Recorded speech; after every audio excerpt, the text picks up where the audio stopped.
ঘুগনি বানাতে পারি, কিন্তু আমার না কোনো বর নেই যে স্টেশনে গিয়ে, বাস স্ট্যান্ডে গিয়ে, ট্রেনে ট্রেনে গিয়ে ঘুগনি বিক্রি করবে। মানে ঘুগনিটা বেশ ভালো বানাতে পারি। এখন তো আমার নিজেকে নিয়ে খুব গর্ব হচ্ছে যে এত পড়াশোনা শিখে কি লাভ হলো। ছোটবেলায় মা বলতো একটু রান্না বান্না শেখ, তখন আমাকে ঘুগনি করা শিখিয়েছিল। তখন এই ঘুগনি রান্নাটা শিখেছিলাম। এখন ভাবছি ঘুগনি রান্নাটা যদি আরো ভালোভাবে শিখতাম না, তাহলে বেশ ভালো হতো। এই এত কষ্ট করে পড়াশোনা করে, এমএ করে, গ্রাজুয়েশন করে কি লাভ হলো? কিছুই করতে পারলাম না।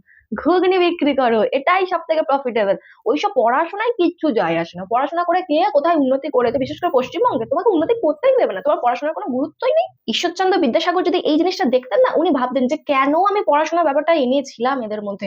পড়াশোনা না আনলেই তো ভালো হতো। হ্যাঁ, কোনো কাজ অবশ্যই ছোট নয়, সব কাজ বড়। তা যিনি কথাটা বলেছেন, তিনি তো ওনার ঘরের লোকজনকে বলতে পারেন যে এত কষ্ট করে চুরি করে লাভ নেই, বউকে বলে ঘুগনি বানিয়ে দিতে, দিয়ে স্টেশনে গিয়ে বেচো, বাস স্ট্যান্ডে গিয়ে বেচো, এটা করলেই তো হয়। মানে আজকে আমার এত কষ্টের দিন, আমি ঘুগনি বানাতে জানি, নিজের প্রতি গর্ব হচ্ছে। পড়াশোনার জন্য নয়, কারণ পড়াশোনা করে আমি কিচ্ছু তুলে ফেলতে পারিনি। ওই যে ঘুগনি রান্নাটা মা ছোটবেলায় শিখিয়েছিল, ওটাই ভাবছি এখন কাজে দেবে। মানে আমরা কত আমাদের মানে ট্যালেন্ট বলো, আমরা এমএ পাস করে, বিএ পাস করে, গ্রাজুয়েশন পাস করে, পিএইচডি পাস করে আমরা চাকরি করবো না, আমরা ব্যবসা করবো। কি ব্যবসা? বল, ঘুগনি ব্যবসা।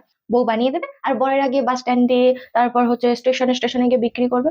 মানে এটাই তো আমাদের ভবিষ্যৎ। এই না হলে আমাদের ভবিষ্যৎ হয়? পড়াশোনা করে কোনো লাভ হয়? তার থেকে বরং আমরা আদিম যুগে ফেরত চলে যাবো, গাছের ছাল বাকল পরে ঘুরবো, পড়তে হবে না, রান্না বান্নাও করতে হবে না, কিচ্ছু করতে হবে না। মারবো খাবো, মারবো খাবো, মারবো খাবো, ওটাই ভালো না? কি হবে এত পড়াশোনা টড়াশোনা করে? এখন ভাবছি আমাদের পরবর্তী যে বাচ্চা কাচ্চা হবে, তাদের বলবো বাবু পুরিস না, তোদের ছোট থেকে একদম পড়ার মুখ দেখতে হবে না, ওদের ছোট থেকেই ঘুগনি রান্না শেখাবো। ওটাই আমাদের নেক্সট জেনারেশনের জন্য ভালো হবে, যদি আমরা এখনো অব্দি না সতর্ক হই।